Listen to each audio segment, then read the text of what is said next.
Hi viewers, আমি Mrs Emran তৈরি করে দেখাবো পাটিসাপটা পিঠা। এটা তো সবাই তৈরি করে, আমিও তৈরি করেছি, তবে একেবারে সহজ আর কালারফুল। কিছু কালার ইউজ করেছি। তো কিভাবে করলাম শুরু থেকে শেষ পর্যন্ত দেখবেন প্লিজ। শুরুতে ব্যাটার তৈরির জন্য নিয়ে নিলাম 3 চামচ চাউলের গুঁড়ি আর 2 চামচ ময়দা আর নিলাম স্বাদমতো লবণ। এর ভিতরে দিয়ে দিলাম চিনি। সবগুলোকে একসঙ্গে একটু নেড়েচেড়ে নিব।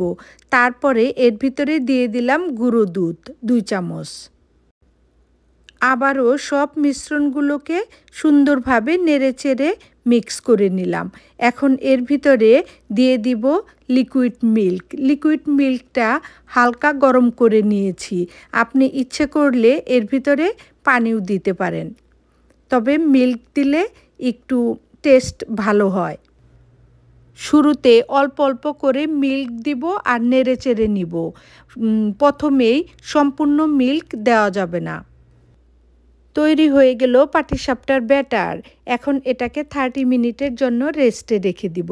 আর এখান থেকে সামান্য পরিমাণ একটা ছোট বলে নিয়ে ওখানে আমি কালার মিক্স করব। কালারের ব্যাপারটা অপশনাল, আপনি ইচ্ছে করলে কালার ইউজ করতেও পারেন, কালার ইউজ না করলেও চলে। এই তো দিয়ে দিলাম রেড কালার। এখন এটাকে সুন্দরভাবে নেড়েচেড়ে মিক্স করে নিব। এই তো পাটিসাপটার পিঠার ভিতরের যে খিরসাটা, ওই খিরসাটা তৈরি করার জন্য এখন আমি সামান্য একটু দুধ নিলাম। এর ভিতরে এই যে অ্যাভোপর মিল্কটা দিয়ে দিব প্রথমেই।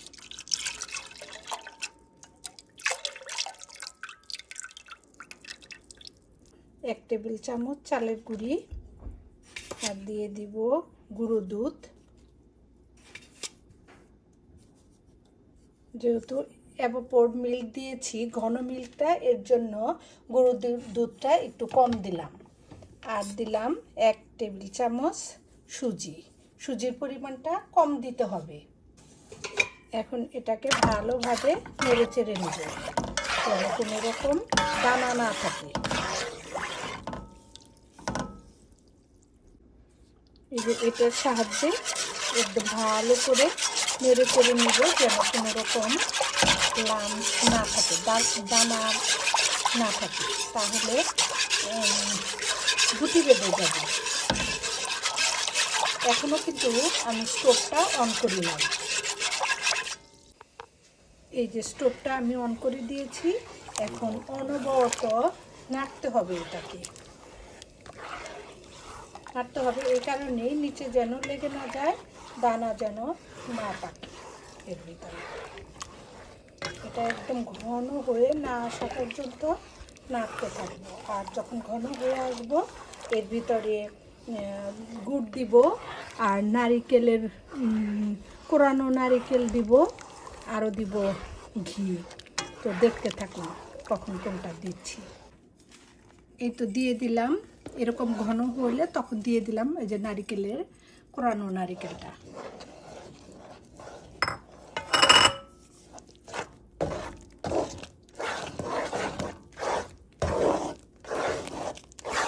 এখন এর ভিতরে দিয়ে দিব এই যে ব্রাউন গুড় আর হলো একটু ব্রাউন সুগার।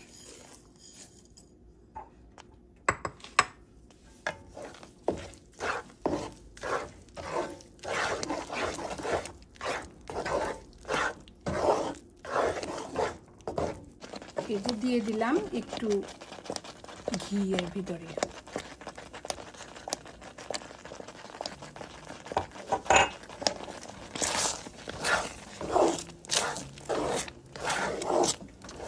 এই যে স্টোভ আমার বন্ধ, পাটিসাপটার খিরসা রেডি।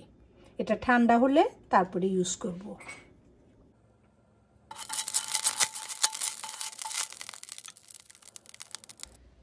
আমি এভাবে কন্টিনিউ তৈরি করে যাব, তো দেখতে থাকুন। আর নতুন রাঁধুনি যারা, তাদের জন্য টিপস হলো আসলে এটা মনোযোগ দিয়ে বারবার দেখুন, তাহলেই হয়ে যাবে। একেবারে সহজ।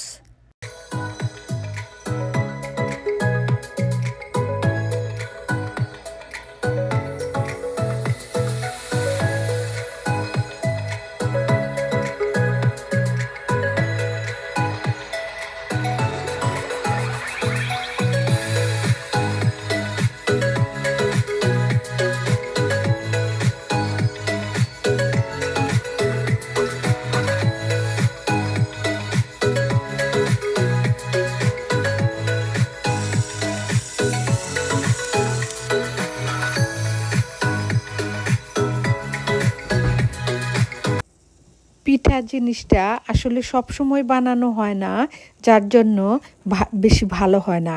আর এক হাতে ক্যামেরা আরেক হাত দিয়ে কাজ করা একটু ডিফিকাল্ট হয়ে যায়। যারা সব সময় তৈরি করে তারা আমার চেয়ে অনেক অনেক গুণে ভালো পিঠা তৈরি করে। যারা নতুন তাদের উদ্দেশ্যে বলছি, আমার এই রেসিপি ফলো করে দেখুন, একেবারে সহজ। প্রতিবারই ফ্রাই প্যানে ব্যাটার দেওয়ার আগে পানি আর তেলের ব্রাশটা দিয়ে ফ্রাই প্যানটা ব্রাশ করে নিব, তারপরে আমরা ব্যাটার দিব।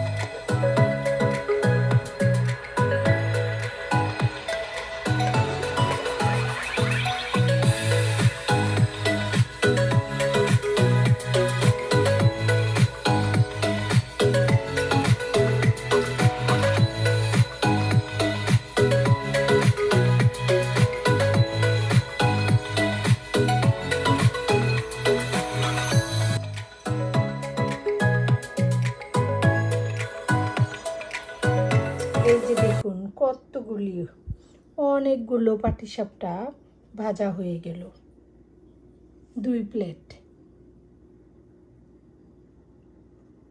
একেবারেই ইজি। এই যে খুব সহজেই তৈরি করে ফেললাম পাটিসাপটা পিঠা। অনেক মজার পিঠা। কেউ কেউ বলে এটাকে বসুন্ধরী পিঠা, কারণ হলো এই যে সাজ করে বানানো, এর জন্য অনেকেই বলে এটাকে বসুন্ধরী পিঠা। তবে খেতে ভীষণ মজার। এই পিঠা ছোট বড় সবাই অনেক লাইক করে। আর এই পিঠা যে কোনো অনুষ্ঠানে, ঘরোয়া অনুষ্ঠান বলুন, বাইরের বড় অনুষ্ঠান বলুন, সব কিছুতেই এই পিঠা খুব ভালো চলে। তবে আমার রেসিপি ভালো লাগলে আর দেরি না করে এভাবে বানিয়ে ফেলুন ঝটপট, আর সবাই মিলে মজা করে খান।